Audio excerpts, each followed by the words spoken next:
कराची में Landhi export processing zone में लगी आग पर 30 घंटे बाद भी मुकम्मल काबू ना पाया जा सका। आग से एक फैक्ट्री मुकम्मल तबाह, दूसरी मखदूश हो गई।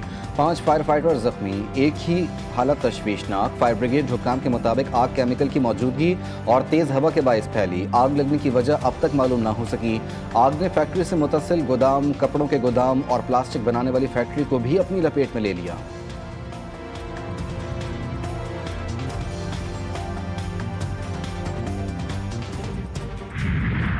रवा माली साल 2024-25 का कौमी इक्तिसादी सर्वे आज जारी किया जाएगा। हुकूमती दस्तावेज़ात के मुताबिक वफाकी हुकूमत बेशतर तरक्याती अहदाफ हासिल करने में नाकाम रही। मुआशी शरह नमू 3.6% के हदफ के मुकाबले में सिर्फ 2.7% रही। ज़राई और खिदमात के शोबे में भी मुकर्ररा अहदाफ हासिल ना कर सके।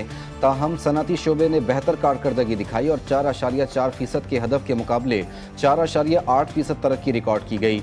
मजमूई सरमायाकारी, फिक्स्ड और प्राइवेट इन्वेस्टमेंट भी अहदाफ से कम रही, जबकि कौमी बचत हदफ से ज़्यादा यानी 14.1% रिकॉर्ड की गई। महंगाई का हदफ हासिल कर लिया गया। औसत शरह सिर्फ 5% रही। पहले 9 माह में मजमूई आमदनी में 36.7% इजाफा हुआ। बजट खसारा 23.9% कम हुआ और प्राइमरी बैलेंस में 114% से ज़ायद बेहतरी देखी गई। वज़ीर ख़जाना वफाकी बजट 2025-26 कल पार्लियामान में पेश करेंगे। नए वफाकी बजट का मजमूई हजम 17,500 अरब रुपए मुकर्रर किए जाने का तखमीना। ज़राए के मुताबिक हुकूमत का दरामदी अशिया पर फेडरल एक्साइज ड्यूटी बढ़ाने का फैसला। महंगे दरामदी फर्नीचर, इमारती सामान, बर्तन, चॉकलेट और टॉफ़ियाँ अब मज़ीद महंगी होंगी। आम दरामदी फ्रोज़न गोश्त पर ड्यूटी कम करने की तजवीज़। मकामी सनतों के लिए इम्पोर्टेड खाम माल पर विद होल्डिंग टैक्स में नरमी का इम्कान। 3500 से ज़ायद दरामदी अशिया पर एडिशनल रेगुलेटरी ड्यूटी में कमी मुतवक्के।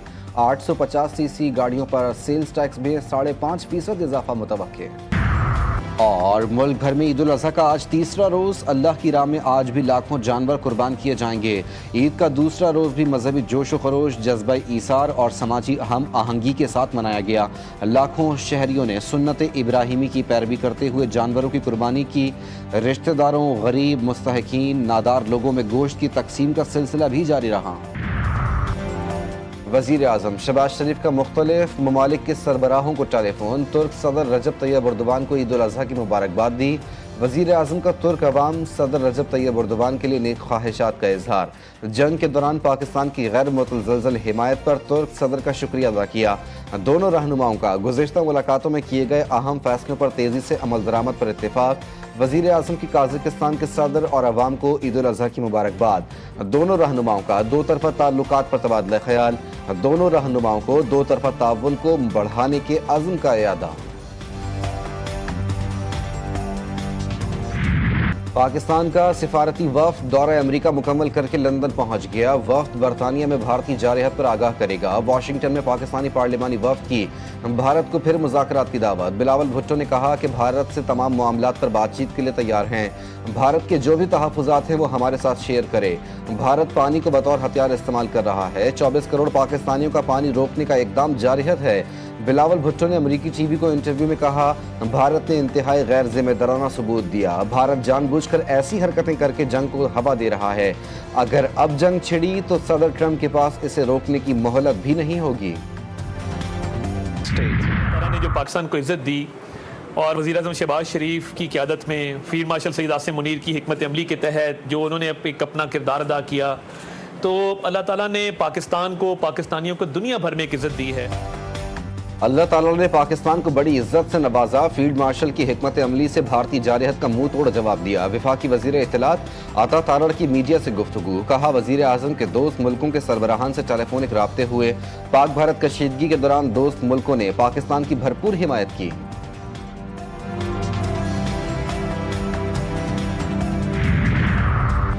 गवर्नर सिंध की वली अहद मोहम्मद बिन सलमान से मुलाकात। कामरान खान टिसोरी ने शाही ज़ोहराने में खुसूसी शिरकत भी की।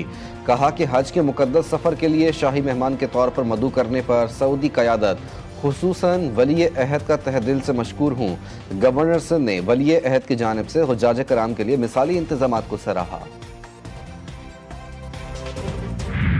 कोई बना मेहमान तो कोई बना मेज़बान। कहीं बिरयानी तो कहीं पुलाव, कहीं बना मज़ेदार कोरमा, कहीं बीफ की कड़ाही। रिश्तेदारों ने खूब दावत उड़ाई। ईद कुर्बान का दूसरा रोज भी बारबेक्यू के नाम, कहीं छत पर हुआ एहतमाम तो किसी ने घर के लॉन में महफिल सजाई, किसी ने तिक्का बोटी तो किसी ने निहारी पे हाथ की सफाई दिखाई। खवातीन ने भी खूब गप्पे लड़ाए। दावतों के साथ साथ घूमना फिरना भी जारी। मुल्क भर में शहरियों की बड़ी तादाद ने पार्कों, तफरीगाहों और साहिलों का रुख कर लिया। कहीं बच्चों ने झूले झूले तो कहीं ऊंट और हाथी की सवारी की। बच्चों के साथ साथ वालिदैन ने भी खूब एंजॉय किया। शहरियों ने पाबंदी को नजरअंदाज करके समंदर में भी डुबकी लगाई।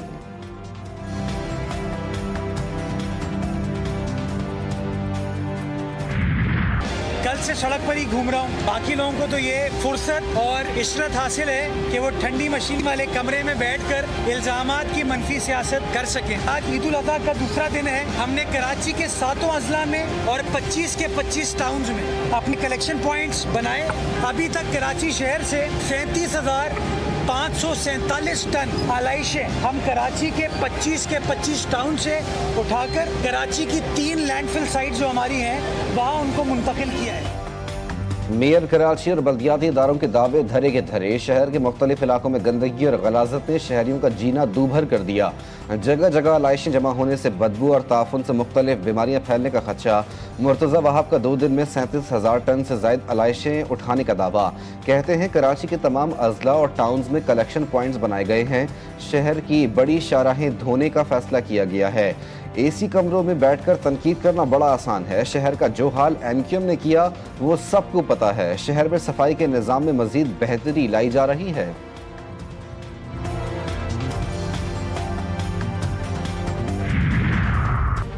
ईद के 2 रोज वजीर आला सिंध और उनके वज़रा की फौज मंजर आम से गायब रही। आप कराची को भी साफ करने की सलाहियत नहीं रखते।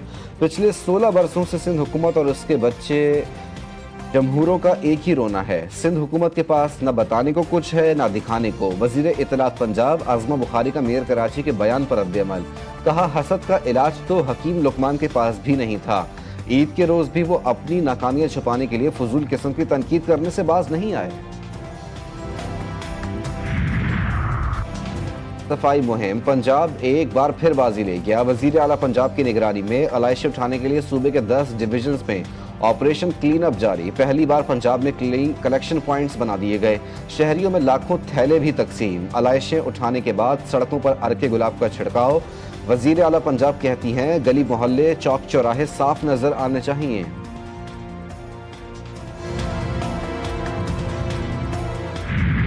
ईद के दूसरे रोज भी मुख्तलिफ शहरों में मौसम गर्म रहा। महकमा मौसमियात की 12 जून तक सिंध, जुनूबी पंजाब और बलूचिस्तान में दर्जे हरारत 4 से 6 डिग्री ज्यादा रहने की पेशगोई। कराची में मौसम कदरे बेहतर, पारा 33 डिग्री रिकॉर्ड। वक्फे वक्फे से तेज हवाएं चलने से मौसम में तब्दीली। गिलगित बल्तिस्तान और बलाई खैबर पख्तूनख्वा के चंद मकामात पर बारिश मुतवक्के।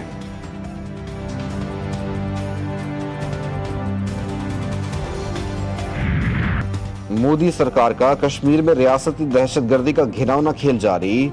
दी कारवान की रिपोर्ट के मुताबिक तालीम याफ्ता कश्मीरी नौजवान झूठे इल्जामात में गिरफ्तार। बरसों से बगैर सबूत कैद, रोजगार और शनाख्त छिन चुकी है। जाली इनकाउंटर्स, मावराए अदालत कत्ल और मजलूम खानदानों की हिरासानी पर आलमी बरादरी को तशवीश, मगर मोदी की मुजरिमाना खामोशी बरकरार। भारत में मजहब के नाम पर फ्रॉड का खौफनाक इंकशाफ। अयोध्या राम मंदिर के नाम पर करोड़ों रुपए का फ्रॉड। जाली वेबसाइट के जरिए परसाद की तरसील का झांसा देने लगे। अमरीकी प्रोफेसर के नाम पर भारतीय शहरियों को लूट लिया गया। करोड़ों रुपए की रकम सिर्फ जाली तरसील पर खर्च हुई। हिंदुओं के मुकद्दस मौके पर फ्रॉड को रोकने में भारतीय साइबर सिक्योरिटी नाकाम। राम मंदिर की तकरीब शानदार, मगर पर्दे के पीछे माली घपले जारी। भारत में आज न देवी महफूज है न दर्शन।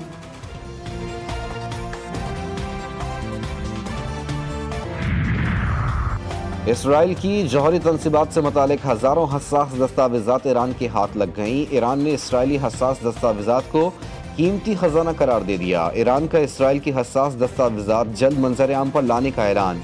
ईरानी वजीर इंटेलिजेंस इस्माइल खतीब ने ईरानी मीडिया को बताया कि इसराइल की मुकम्मल जौहरी दस्तावेजात हासिल करके ईरान मुंतकिल कर दी गईं। अमरीका, यूरोप और दीगर ममालिक के साथ इसराइल के ताल्लुकात और इसराइली स्ट्रेटेजिक पावर की इंटेलिजेंस दस्तावेजात भी इसमें शामिल हैं।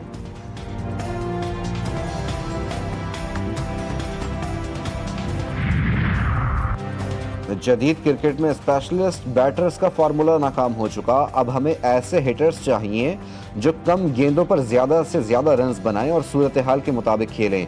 पाकिस्तान के white ball head coach mic Hesson का स्पोर्ट्स वेबसाइट को इंटरव्यू।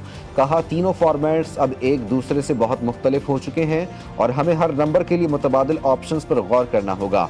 बांग्लादेश के खिलाफ वाइट वॉश खुशाइन, मगर अगले चैलेंजेस सख्त हैं।